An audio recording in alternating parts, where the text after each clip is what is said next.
Oh, got a great study today because we've got a great word from the Lord in Psalm 124, which is what we'll be looking at. I served in a church as an elder with a fellow elder who was a Vietnam veteran. And before he was a Christian, he served in the army in Vietnam, and he happened to be in Saigon during the Tet Offensive. If you are not familiar with what the Tet Offensive was a real concerted effort by the North Vietnamese to invade the capital of South Vietnam, Saigon, and to really overwhelm it, which they nearly did. He told me that during that battle, there were numerous times when he was moving through the city, and had he turned left instead of right, he would have been seriously injured or killed. And if he had gone forward instead of going back, or gone in some other direction up the stairs rather than down, it would have been disastrous for him. God was protecting him and delivering him from enemies and dangers, which is what Psalm 124 is about. And I want, as you look at this psalm, as I reflected on my fellow elder, I'd like you to reflect on your experiences, and particularly your experiences before you were a Christian.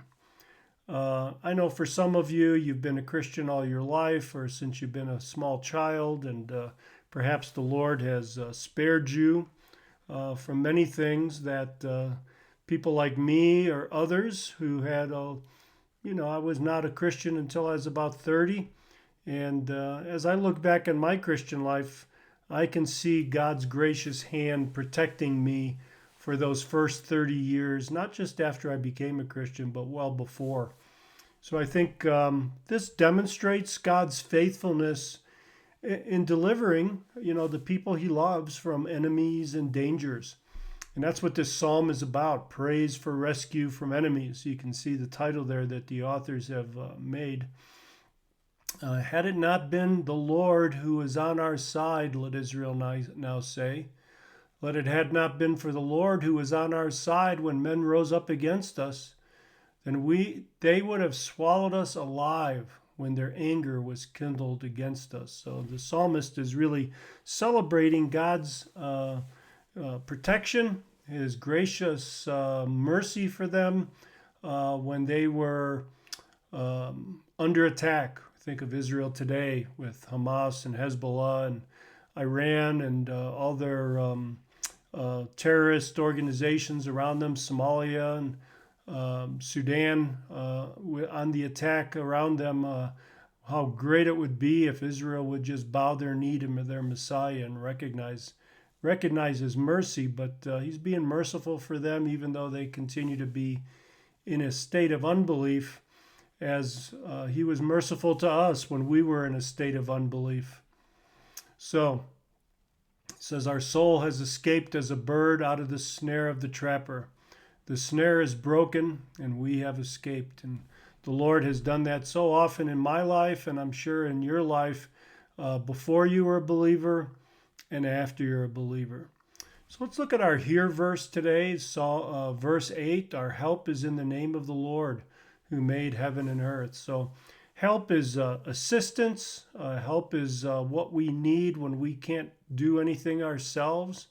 Help is when it says in the name of the Lord, it's pointing to all that the Lord is. It's in the name of the Lord in the sense that whatever help we have comes from him, comes from his person, comes from his personality, his attributes, his strength, his power. That recurring phrase in these Psalms, who made the heaven and the earth, is again really emphasizing his sovereignty, his power, his authority. That's where all our help comes from. Our help before we're a Christian, our help after we're a Christian. God, in his providence, in his care, protects us, protects unbelievers, protects the world, but it's you, brothers and sisters, you and I, who recognize that it's in the name of the Lord that this protection comes. So as we apply this, let's apply it with joy. Let's apply it with thanksgiving. Let's apply it with optimism that God is our protector, that He will not leave us or forsake us. Of course, this points us forward to Jesus Himself, gave His life for us on the cross, lives that we may live, whose Spirit sanctifies us today. Our help comes from Him.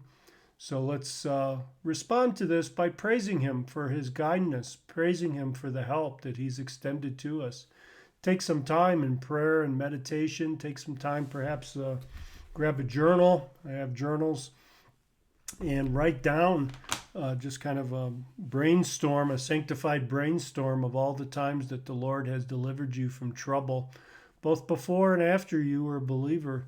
And praise Him for His mercy, and praise Him for His grace. I think that would be a great way to celebrate the Lord and apply Psalm 124.